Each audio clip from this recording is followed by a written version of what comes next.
Punta nyo yung boundaries nyo. Una sa lahat, hindi nyo kami binabayaran dito para magtau-tauhan at gawin yung robot at gawin yung katatawanan sa harapan. Pangalawa, hindi ako nag-board exam para lang hindi irespeto ng mga katulad nyo. Wala ka lamang nararating sa buhay. Ang kakapal ng mga mukha nyo.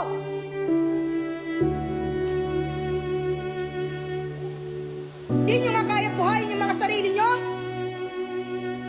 Hindi kayo marunong rumispeto?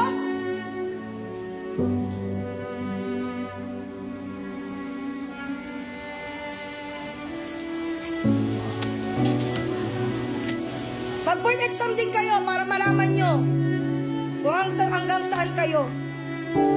Baka hindi pa nga kayo pumasa eh. Sa ugali nyong ganyan. Di na nga kayo matalino eh. Sama pa ng ugali. Wala kayong mararating. Ako na nagsasabi sa inyo. Wala kayong lugar sa mundo.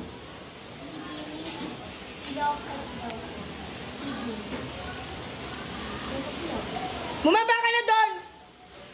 Tatawa ka pa? Ingrato.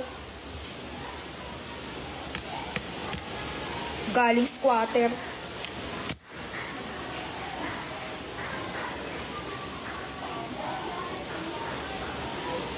Nang mararating sa buhay.